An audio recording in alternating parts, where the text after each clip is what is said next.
No one knew his name. No one asked why he came back. But that morning, as the forest burned, a woman and a child survived because of one man.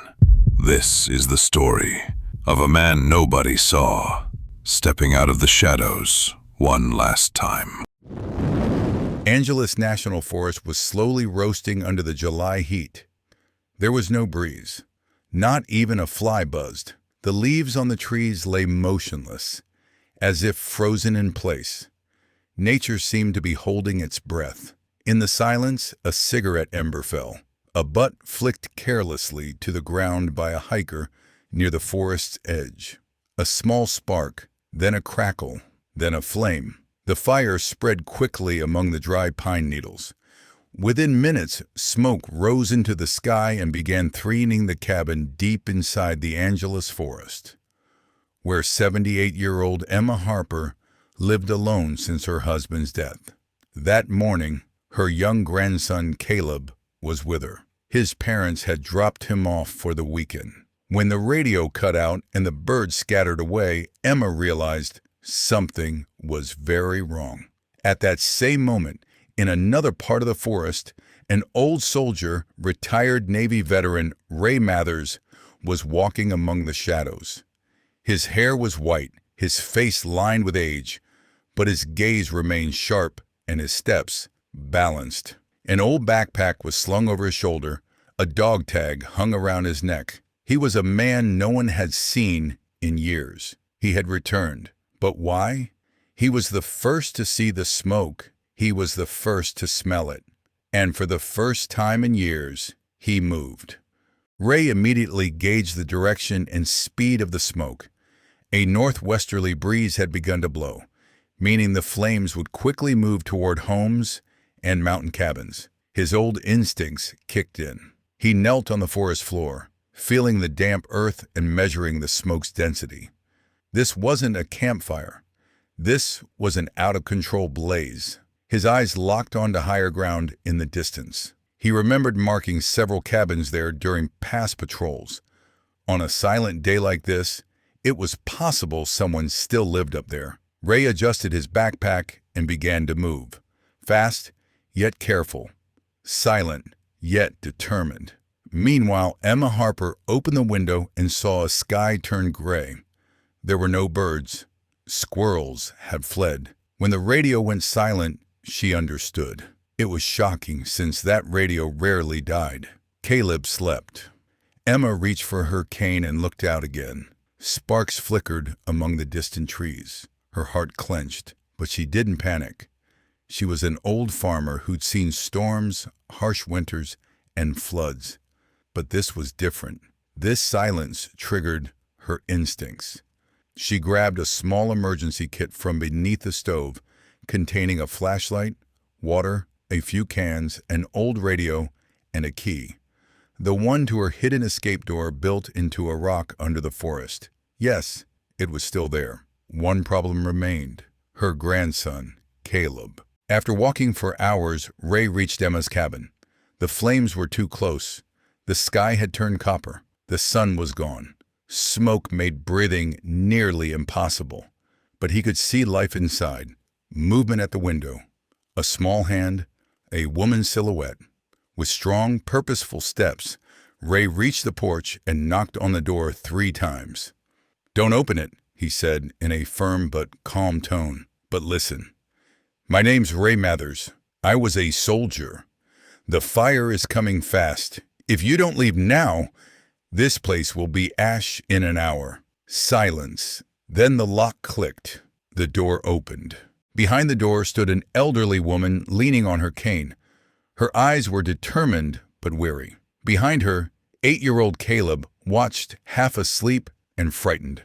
"Are you Emma Harper?" Ray asked. The woman nodded. "I don't know you." "I don't know you either," Ray said. "But I know fire. I know how these lands burn. I spent 20 years in California search and rescue. There's no time. We must leave now." Emma hesitated, then dropped her cane, took Caleb's hand, and fetched a small backpack from an old closet, filled with clothes, water, and medicine. She glanced at Ray's backpack. "What's your plan?" she asked. Ray glanced east toward the old fire trail. We'll go east, down the old fire road. It's 3 kilometers to evacuation, but we must hurry. The wind has shifted. The flames will be here in 10 minutes. Emma looked at Caleb. Can you run, sweetheart? The boy nodded, trembling. Yes. Ray crouched to Caleb's level.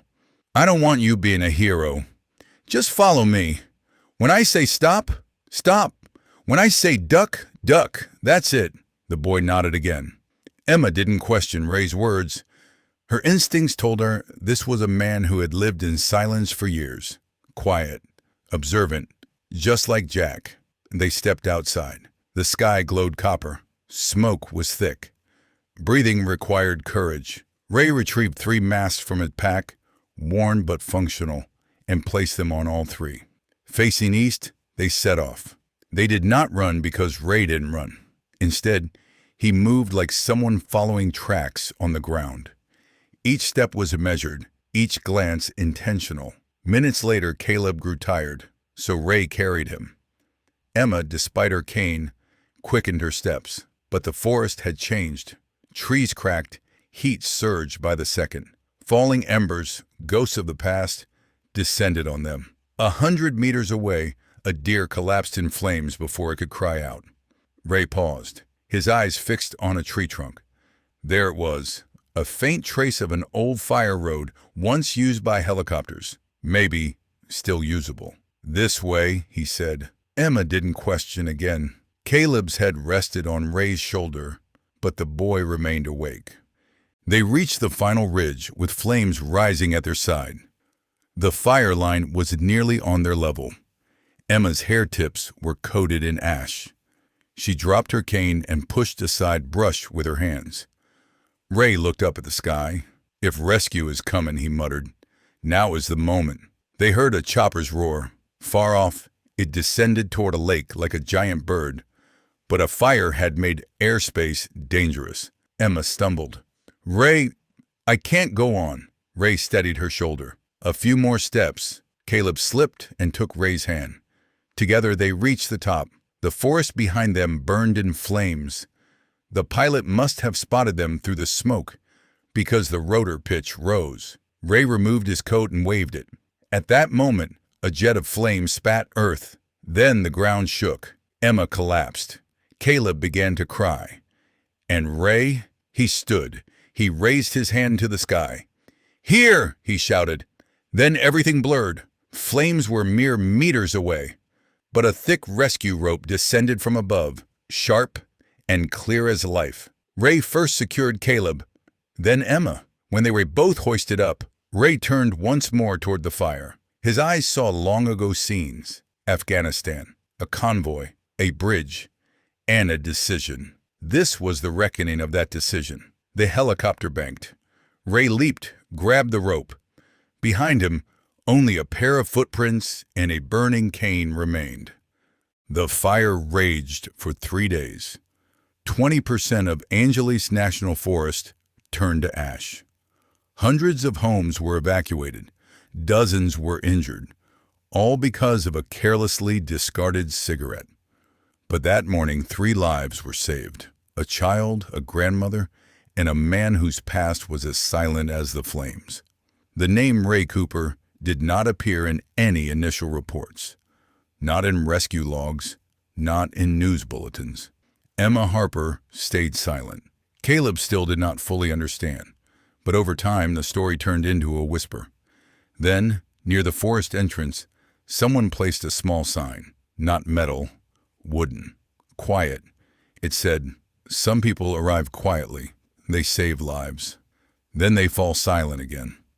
A year later, Emma Harper sent a short letter to the local paper. He never asked my name that morning. He simply held my hand, told me to run. There was a war in his eyes, but his presence brought me peace. He was not just a rescuer. He was a man who chose to burn, and we are alive because of him. Caleb grew up. Every August 28th morning, he goes to the forest entrance. He leaves a small stone under the sign, quietly, gazing toward the sky, and Ray Cooper, no one ever saw him again. But rumors circulate that he lives alone in the Utah mountains, that he works with other veterans, that he responds to wildfires unheralded.